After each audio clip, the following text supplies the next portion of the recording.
औज़ुबिल्लाहि मिनश्शैतानिर्रजीम बिस्मिल्लाहिर्रहमानिर्रहीम। अस्सलाम वालेकुम। कैसे हो आप सब? उम्मीद करती हूँ आप सब खैरियत से होंगे और आप सबको रमज़ान अल मुबारक हो। रमज़ान बहुत बहुत मुबारक हो और इस महीने में बहुत सी इबादत करें क्योंकि ये इबादत का महीना है। अपना बहुत सारा ख्याल रखें। और आज की हमारी जो वीडियो है वो रेडिकल एंड रेडिकेंट्स पे है, जो कि हमारे साथ एक्सरसाइज 2.3 की थ्योरी है। लेकिन अगर अब हम ये समझ ले तो फिर एक्सरसाइज इजी होगा। रेडिकल एंड रेडिकेंट्स, पहले इसको हम समझेंगे कि what is radical and what is radicands. तो ये सिंबल जो आपको नज़र आ रहा है, ये सिंबल, ये मेरे पास मैं इसको रेडिकल सिंबल कहूँगी। हम इसे अंडर रूट कहते हैं ना, लेकिन अंडर रूट हमें एक स्पेसिफिक नंबर के लिए दिया गया होगा। अब मैं आपको समझा दूँगी, फिर आपको समझ आ जाएगी। रेडिकल यहाँ पर ये साइन में रेडिकल सिंबल से रिप्रेजेंट करूँगी। ये मेरे पास रेडिकल सिंबल हो गया। अब एन मेरे पास क्या है? एन मेरे पास इसका इंडेक्स है। एन क्या हो गया? N is the index of this radical, of this radical.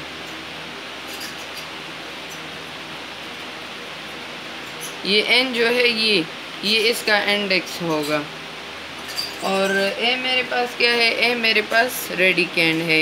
इसके अंदर ये जो रियल नंबर है मैं इसको रेडिकेंड कहूँगी।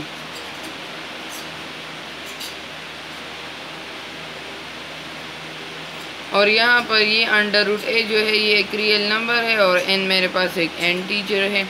अब ये आपको समझ आ गई कि what is radical, what is index of the radical and what is a radicand. दूसरे एग्जांपल से आपको समझाती हूँ। Under root x power n, तो यहाँ पर एन इंडेक्स हो गया, इंडेक्स हो गया। अच्छा, अब यहाँ पर x मेरे पास क्या है? x मेरे पास रेडिकेंड है और ये मेरे पास रेडिकल हो गया, रेडिकल सिंबल। मैं इंशाल्लाह अब आपको एग्जांपल कर दूंगी, फिर आपको समझ आ जाएगी। अच्छा, एक बात और ये है कि मेरे पास ए, मैं इसको a पावर 1 ओवर n लिख सकती हूँ ना। ये इस रेडिकल में जो ये a है अंडर द रूट और n साइन है, मैं इसको a पावर 1 ओवर n लिख सकती हूँ। अब मैं आपको एग्जांपल देती हूँ। मेरे पास जब ये n नंबर नहीं है, ये n तो इंटीजर होगा ना, तो इंटीजर तो कोई भी हो सकता है। तो मैं इसको अच्छा a पावर 1 ओवर n मेरे पास क्या है ये भी समझ ले। ये exponential form of the nth root of a है। यहाँ पर देखिए ये इसका nth रूट ऑफ a है। अब मैं यहाँ पर n को वैल्यू दूंगी क्योंकि ये एक इंटीजर है, तो n तो कुछ भी हो सकता है, तो मैं यहाँ पर n को वैल्यू दूंगी। तो n को वैल्यू देने के लिए मैं क्या करूँगी? पहले मैं n इज़ इक्वल टू, अगर n मेरे पास 2 है, अब यहाँ पर स्क्वायर द रूट की बात आती है ना। जब मेरे पास n इज़ इक्वल टू 2 है तो ये मेरे पास अंडर रूट बनेगा। कैसे? अब मेरे पास a है, इसको मैं रेडिकल सिंबल में बंद करती हूँ, तो ये तो a अंडर द रूट हो गया। मैं अगर यहाँ पर 2 लिखूँगी तो फिर वही सेम होगा क्योंकि ये तो स्क्वायर रूट की बात है, तो ये आप इस तरह सिंपल लिख लिया करें, a अंडर द रूट। इसे लिखने की कोई ज़रूरत नहीं है क्योंकि अगर मैं ये लिखूँगी तो ये इसका मतलब हो गया कि ये a अंडर द रूट है। अगर अब मैं n को 3 वैल्यू दूंगी तो ये मेरे पास क्यूब रूट ऑफ a हो गया, तो ये लिखूँगी क्योंकि ये तो मुझे बता रहा है कि ये क्यूब रूट है और स्क्वायर रूट इसका मतलब ही स्क्वायर रूट है ना इस रेडिकल का, तो ये यहाँ पर a अंडर द रूट हो गया।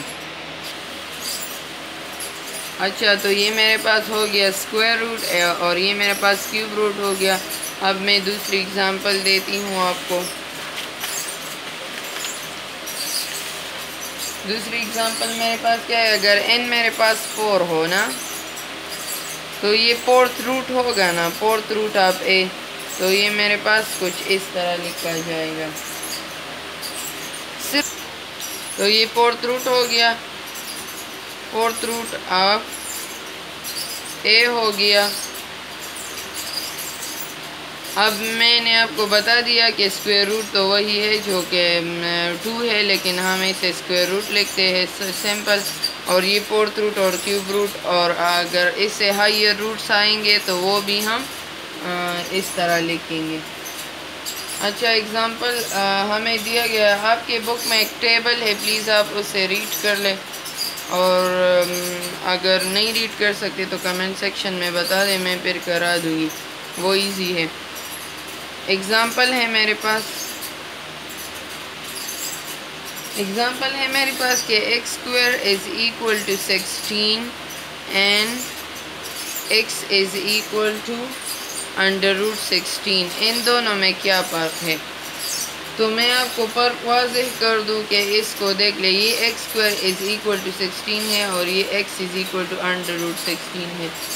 तो यहाँ पर हम कहेंगे कि यहाँ पर एक नंबर का स्क्वायर है जो कि मेरे पास 16 के बराबर है। अब इस तरफ ना जाए, पहले इसको देखें। यहाँ पर एक नंबर है जो कि x है, वो मेरे पास उसका स्क्वायर मेरे पास 16 के बराबर है। तो यहाँ पर x मेरे पास x का स्क्वायर 16 के बराबर है, तो यहाँ पर x मेरे पास क्या होगा, वो 4 होगा, या तो -4 होगा, क्योंकि -4 का अगर हम स्क्वायर लेंगे तो वापस 16 आएगा, +16। और या तो मैं इसको 4 स्क्वायर लिखूँगी, फिर भी 16 आता है।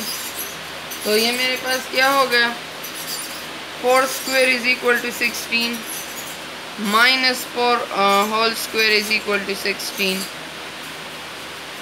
और हम इसे इस तरह लिख सकते हैं +-4। ये अगर अंडर रूट से निकल जाए, इस पे स्क्वायर आ जाए तो ये ख़त्म होगा, अंडर रूट आ जाए तो स्क्वायर रूट उसके साथ कैंसिल हो जाएगा, क्योंकि अंडर रूट का भी मतलब है स्क्वायर, और 16 पे अगर अंडर रूट आएगा तो +-4 हमें देगा।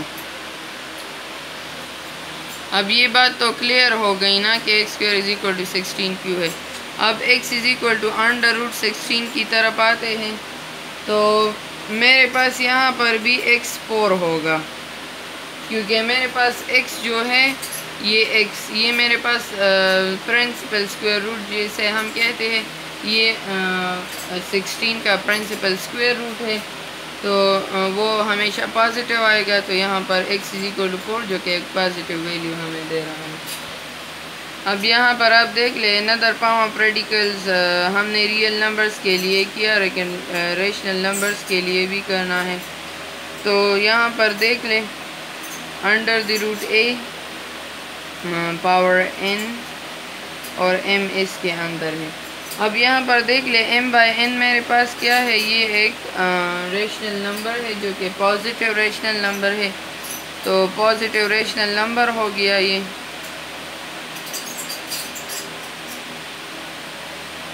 अब इसका जो मेरे पास फॉर्म है वो एक्सपोनेंशियल फॉर्म मेरे पास इसका क्या है, a पावर m/n हो गया, और रेडिकल फॉर्म इसका ये है, तो ये मेरे पास रेडिकल फॉर्म हो गया। ये मेरे पास एक्सपोनेंशियल।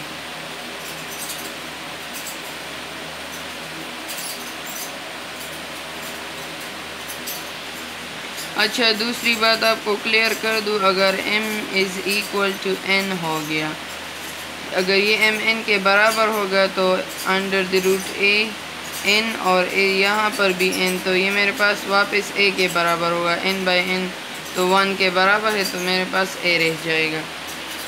अच्छा, अब यहाँ पर देख ले, if a is positive then nth root of a is also positive. तो यहाँ पर मैं आपको एग्ज़ाम्पल देती हूँ। मेरे पास अंडर रूट 64 तो ये मेरे पास क्यूब रूट ऑफ 64 है। तो क्यूब रूट ऑफ 64 मेरे पास किसके बराबर है? अगर मैं यहाँ पर 4 क्यूब लिख लूँ और वही क्यूब रूट लिख लूँ तो ये मेरे पास वापस 4 के बराबर है। वही ए वाला एग्जांपल मैंने दे दिया कि अगर m is equal to n हो गया तो उससे वही नंबर आएगा जो कि मेरे पास अभी यहाँ 4 आया है। अच्छा, अब यहाँ पर देख ले, पॉजिटिव की बात तो हो गई। अब यहाँ पर देख ले, if a is negative then n must be odd for the nth root of a to be real number. तो अब मैं इसकी एग्जांपल भी देती हूँ। -64 अगर मैं लिख लूँ क्यूब रूट में तो यहाँ पर मेरे पास क्या होगा? -4 क्यूब अगर मैं किसी भी माइनस वाले नंबर पर लूँगी तो वही माइनस वापस आएगा और ये क्यूब रूट अपनी जगह पर। तो ये -4 आ गया तो अगेन वही नेगेटिव नंबर आ गया क्योंकि a नेगेटिव है तो इसका जो मेरे पास रूट आएगा वो भी नेगेटिव आएगा। अच्छा, सी नंबर मेरे पास है if a is 0 then under root, जो मेरे पास 0 का जो रूट है nth रूट है यहाँ पर, लेकिन n मैंने आपको बता दिया कि n कोई सा भी इंटीजर है तो उसका अगेन 0 आएगा क्योंकि 0 का अगर हम रूट ले ले तो वापस 0 आएगा।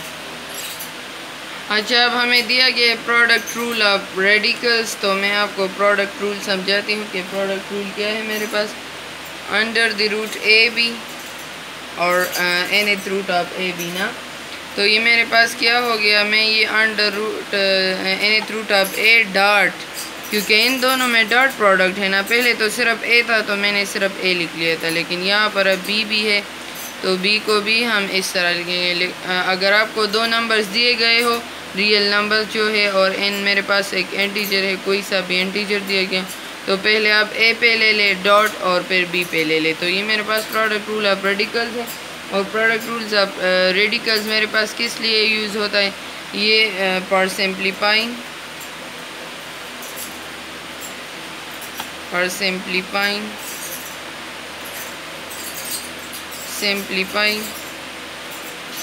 और as well as multiplying radicals, क्योंकि ये मल्टीप्लिकेशन है ना तो मल्टीप्लाइंग रेडिकल्स भी हो गए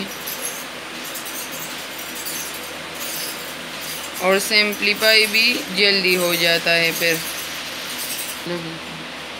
ओके, अब हम आते हैं radical form of an expression पे, लेकिन पहले आप यहाँ पर देख ले difference between radical form and exponential form of the expression. तो पहले मैं आपको रेडिकल फॉर्म करती हूँ फिर एक्सपोनेंशियल फॉर्म करती हूँ, क्योंकि हम ये लिखते आ रहे हैं लेकिन डिफरेंस तो समझनी चाहिए हमें।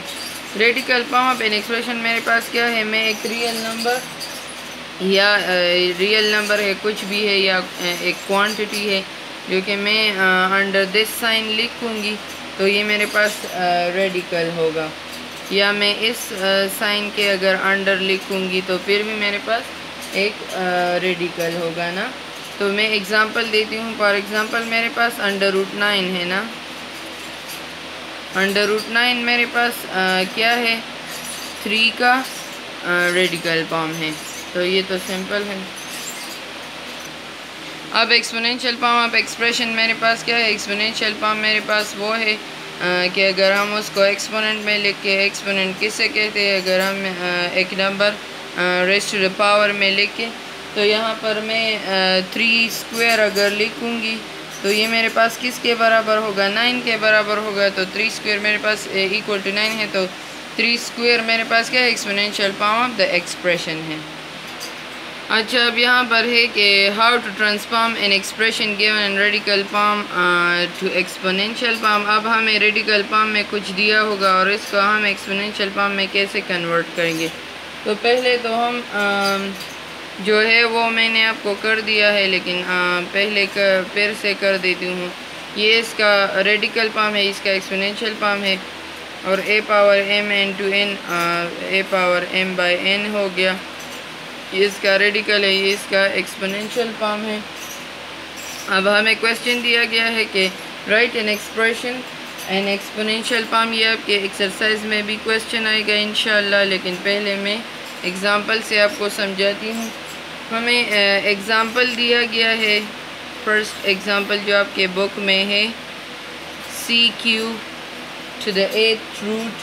तो इसका 8th रूट अब ये मुझे बताया गया है कि आप इसको एक्सपोनेंशियल फॉर्म में लिखिए। तो एक्सपोनेंशियल फॉर्म में हम किस तरह लिखेंगे इसको, c³ to the 8th root is equal to, c पहले लिख लें, जो यहाँ पर मेरे पास रेडिकेंड है वो मैंने लिख लिया। अब यहाँ पर जो 3 है इसको पहले लिखेंगे, तो ये मेरे पास 3 हो गया। और जो मेरे पास ये 8th रूट है तो ये मैं यहाँ पर लिखूँगी। दूसरा एग्ज़ाम्पल है मेरे पास under root 16 cube root of 16 हम किस तरह लिखेंगे। तो पहले तो 2 पावर 4 जो कि मेरे पास 8 है और क्यूब रूट और 2 पावर 4 16 है। और ये मैं यहाँ पर अब एक्सपोनेंशियल फॉर्म में कैसे लिखूँगी, रेडिकेंड लिख ले। अब यहाँ पर 4 लिख ले और डिवाइडेड बाई 3। तो ये इसका मतलब क्या हो गया कि ये इसका एक्सपोनेंशियल फॉर्म हो गया। अब यहाँ पर दूसरा है how to transform an expression given in exponential form to radical. अब यहाँ पर आपको रेडिकल को चेंज करना है ना, तो आपको एक्सपोनेंशियल फॉर्म में दिया होगा और आप इसको रेडिकल फॉर्म में कन्वर्ट करेंगे। तो यहाँ पर देख ले c3/8 इज़ इक्वल टू, इसको अब हम रेडिकल फॉर्म में कैसे कन्वर्ट करेंगे। तो वही सादा सिंपल रेडिकल लिख ले। रेडिकल सिंबल जो है मेरे पास 3 मेरे पास यहाँ पर आएगा और this is the 8th root.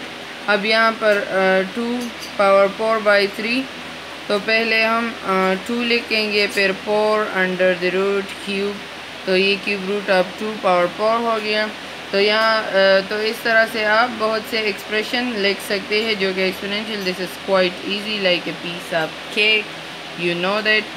और मैं आपसे एक क्वेश्चन पूछना चाहती हूँ, फिर से मैं एक्सरसाइज इंशाल्लाह कल करूँगी।